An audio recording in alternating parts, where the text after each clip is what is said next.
Today on the show, we're talking about walking away, and later, time management for new agents. Don't go anywhere because real estate gold starts right now.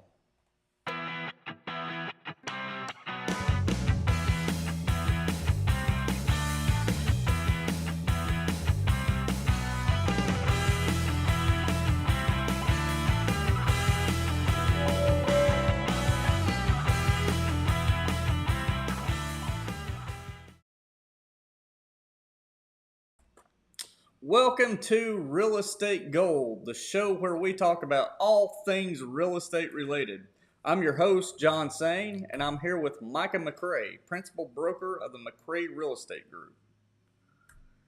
So, today on the show, we're talking about walking away. And so, let's start with buyers. What options does a buyer have to kind of walk away from a deal? So they've got really several basic ways that they can walk away from a deal that keeps them protected and even allows them to walk away with their earnest money. One of them being is the inspection period. So they have this amount of time that is on average somewhere between 12 and 15 days. And what they'll do is they'll have this time frame to get an inspection done. Now that can be by any licensed person that is allowed to inspect a property. That's like an electrician or just a generalized home inspector, which does a broad range of things. You can have a general contractor do it. You can have any kind of licensed individual run through and inspect these homes. And that includes bug guys, heat and air people, plumbers, anything like that. They can run through and inspect a home. And then during that period, you're going to get a report that says these are the problems that we found or not found, and these are what are average that may have been normal back in the time frame that they were built, but now they would be upgraded to XYZ, right? Maybe due to safety concerns or whatever it may be. And then you've got a time period which we call the resolution period of X amount of days. That could be anywhere between 3 and 5 days on average.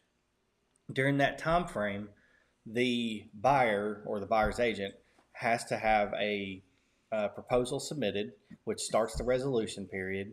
And then during that resolution period, you go back and forth by writing up proposals of things that a buyer may want to have repaired on the property, or maybe even a cost reduction in lieu of repairs, but let the buyer, because the buyer wants to have it taken care of, for example. But you have that time frame to get those done.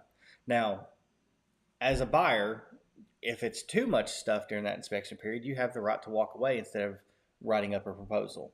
Now, it does have to be done within that time frame of the inspection period and the resolution period, because if there's no resolution, then the buyer still has the right to walk away with their earnest money. And we should kind of preface all this that we are not licensed attorneys. So Correct. Always, we have to always recommend that you speak to an attorney before you do anything kind of drastic. But, as a real estate agent, we can kind of help you navigate some of these scenarios. But, it really kind of comes down to that you should always speak to a licensed attorney. Yeah.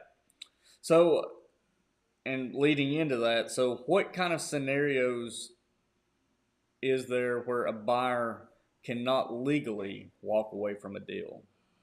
Well, okay, for example, you can't legally just decide all of a sudden you don't want to buy a house. Like, no matter what you think. I mean, you can physically not sign the documents, but there's going to probably be legal ramifications for it, or at least cost you your earnest money at a bare minimum, most likely. But well, and let me preface this also with the other ways you do have to legally walk away are going to be an appraisal. Your financing doesn't go through like it's supposed to have been. Those are your other options besides your home inspection period. So pretty much any other reasoning, you do get a final walkthrough as well. So if the final walkthrough, you go through the house and let's say that they've ran holes into the wall, getting furniture out of the house or whatever it may be, just done major damage to it. You don't have to close on the house because it's not in the same condition as it was when you made the initial offer, minus the repairs and stuff that you may have found in the home inspection period. But when your legal rights to walk away are during those major points. So you got your home inspection, you got an appraisal, you've got your financing, and then you've got your ability to do the final walkthrough and make sure it's in the same condition. If anything outside of that, for the majority of the time, happens, you still have to follow through with it. Yeah, and I would say that it really comes down to number one, you have to have a good reason to do it. Yeah. You can't just up and say, "Well, I changed my mind. I don't want that house anymore." Yeah. You have to have a good reason. Like there's something structurally wrong with the house, and that you were not able to work something out with the seller in that process. So let's kind of switch gears to the seller side of things. What options does the seller have if the buyer does walk away, and we'll say for not a good reason? Okay, so earnest money, obviously, they can claim the earnest money because the earnest money is put up as good faith that the buyer is going to walk forward with the contract and do everything in their power to do so. If for some reason the buyer gets a wild hair and decides they don't want to do it, the seller cannot release the earnest money um, and basically hold it and ultimately keep it. But if they sign what's called a mutual release agreement, then there's no further legal action most likely that they could take. And of course, as we'll preface as before, this is not legal advice. This is something you should consult with your attorney. These are just common things that we run across as threads throughout processes. But if somebody does walk out, you have the right to at least get the earnest money out of it. If the buyer refuses to release the earnest money, you're going to end up in some kind of I'm going to call it a realtor court, more or less. But basically, you're your case will be heard in front of a group of peers that will ultimately make a decision and either release the earnest money or not to whichever party they deem that it is deserving of. The other thing that you can do is you can actually talk to an attorney, of course, but you have other legal reasons for breach of contract, et cetera, that can happen. So you can go back and file suit against the buyer for non-performance or something to that aspect.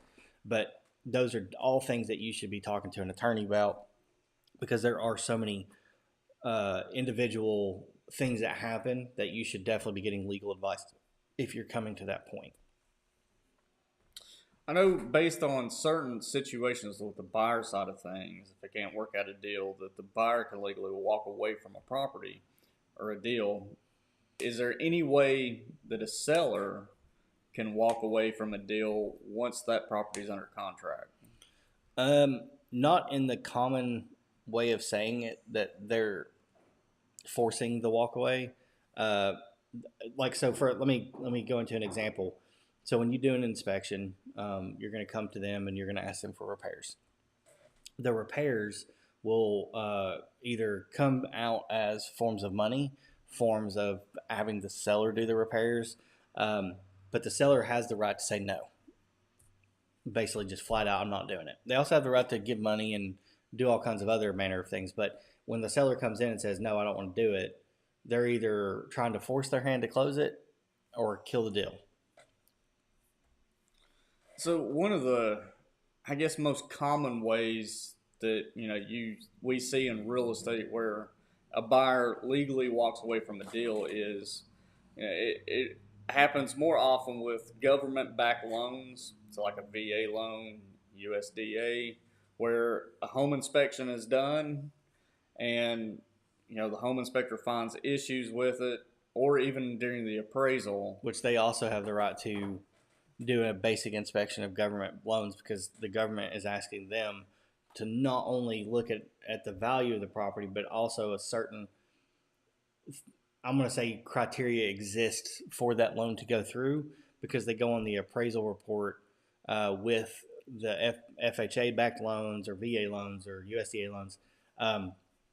With the exception of a few criteria, most of those things are all the same. They actually have a misnomer of where some people think USDA is more complicated or VAs are more complicated. Well, in reality, all government loans are asking for the same amount of stuff. It's just the fact that some of them are a little bit more stringent with it, due to guidelines. Like for vets, for example, which I have complete understanding of why the VA is strict on what they're looking for.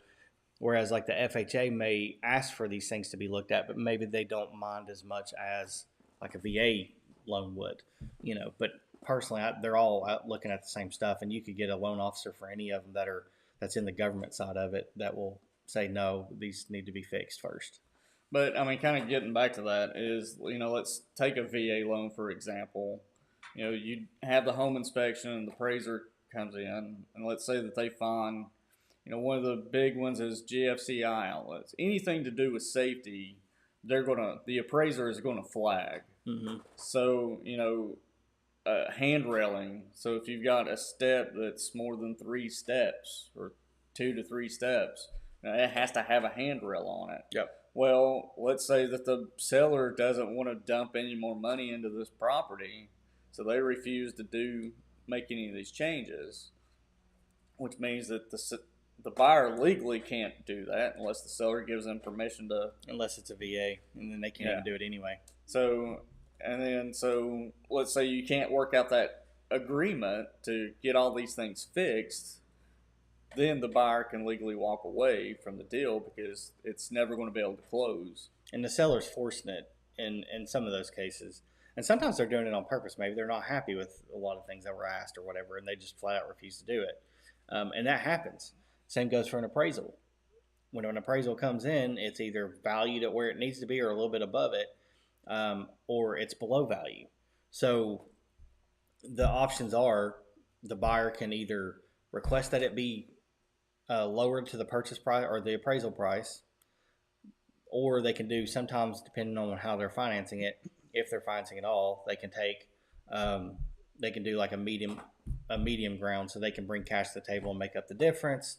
The seller also has the right to say, no, I'm not lowering it. You either figure it out or whatever that may be in order to make that close. But really, the only other options that you have are closing date extensions for a seller to walk from it. They can basically just straight up refuse the closing extensions. They can just not sign them. There's nothing that legally requires them to sign them. So if something's getting drawn out, then that person can say, no, I don't want to do any more extensions because of XYZ. We don't think it's going to close, and I'm just holding my property off the market for no reason. So don't go anywhere. We will be back right after this.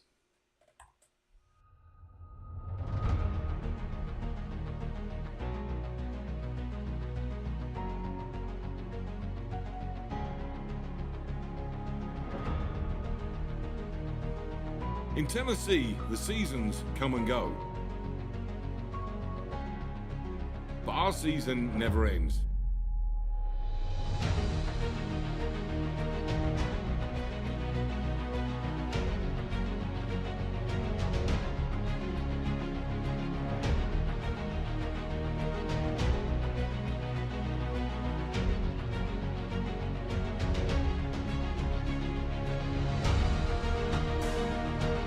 To be the best, it takes an entire team working together for a common goal.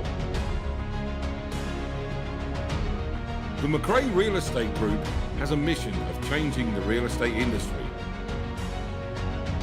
We value our clients and believe in serving with humble integrity. We are data-driven and use science to influence our decision-making.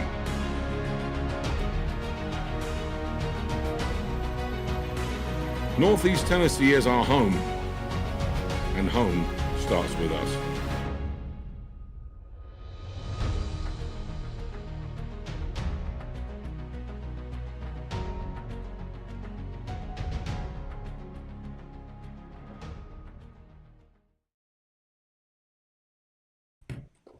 And we are back.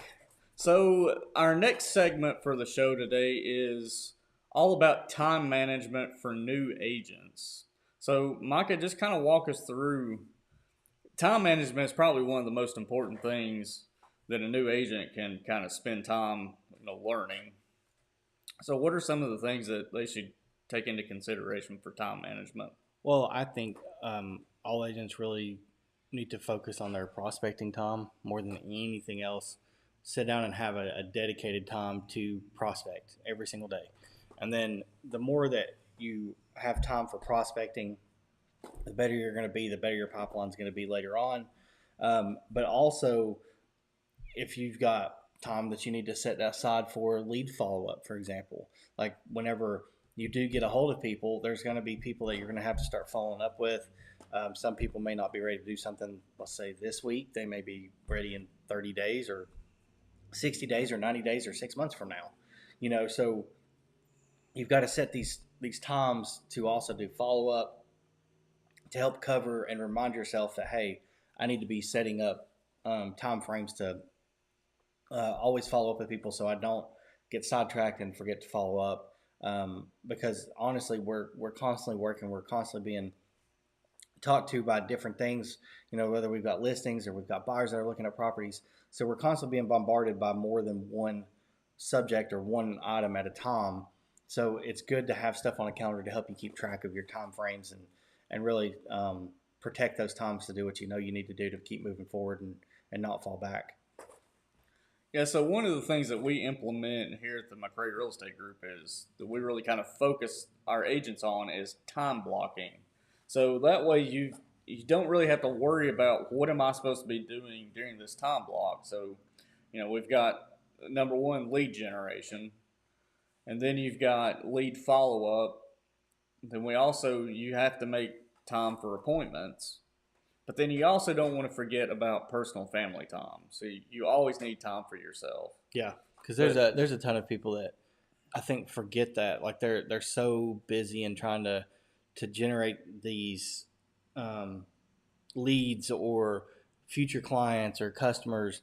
Anything that you're doing, you have to be consistent with. But the problem is that a lot of people get so busy and they lose control of their schedule, and then all of a sudden they start running more and more, and then they have less time for family because they're just grabbing at the first thing that always pops up or whatever that may be, and then they get busy doing other stuff, and then all these different things start snowballing. Then before you know it, you have no time for family, and there always needs to be time for family. I don't care if you're working 6 days a week or 5 days a week or whatever it may be. In some cases, 7 days a week, but you do need to occasionally, and there's going to be runs where you're doing stuff, but you do need to remember to take time off and to recharge your batteries and quit trying to blow it out all the time because you'll just burn out. Well, I think one of the misconceptions that a lot of new agents make is that, because this job is commission-based, that they have to be available, 24 hours a day, 7 days a week. Yeah. Where, it's better to time block and set aside specific time for certain activities. So appointments, if you think about it, we mentioned attorneys earlier. Well, an attorney, if you call an attorney at midnight, most cases, he's not going to answer. They're not going to answer you. And I can promise you he's probably not working on contracts. Yeah. So, you kind of have to almost think in that way. And for most people, that if you set that standard up front that, look, after 7, 8 o'clock at night, I'm unavailable, or however you choose to do it, then, as long as you set that standard ahead of time, then, your clients are going to be okay with it. Yeah. Because they understand they've got lives too, So don't go anywhere. We will be back right after this.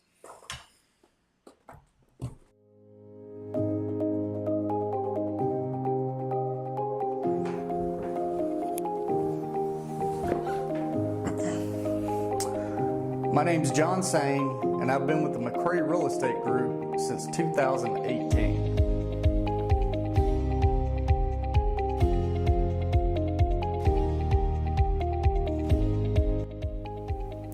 I'm the office administrator and licensed agent for the McRae Real Estate Group, and I primarily work in the marketing department.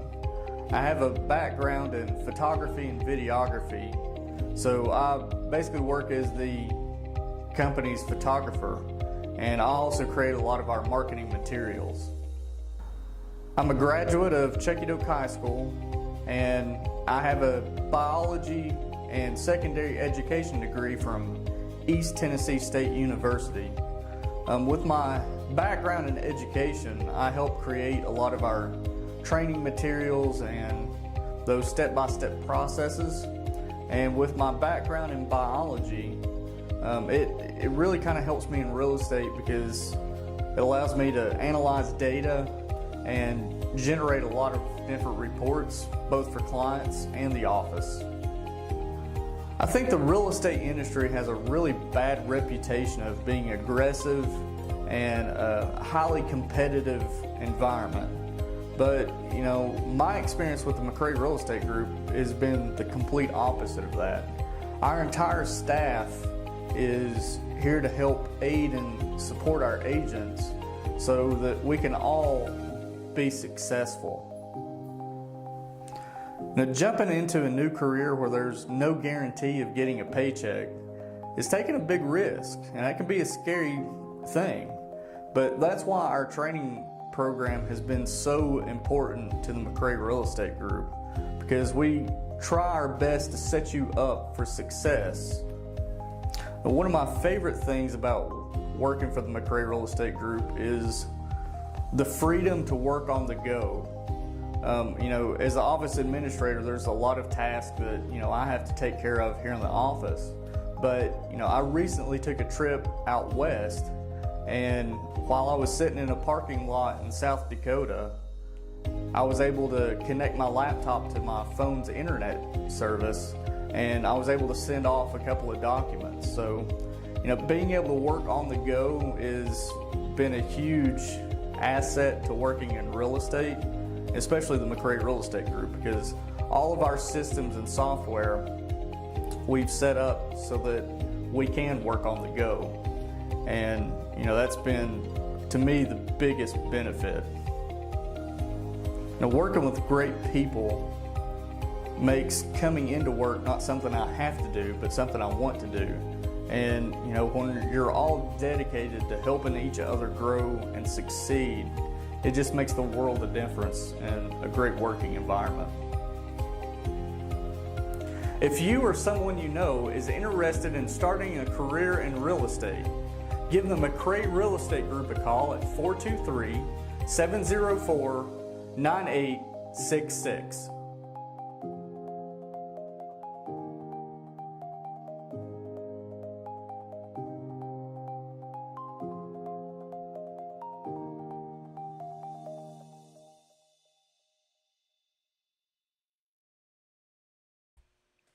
And we are back. So let's take a quick look at the market report.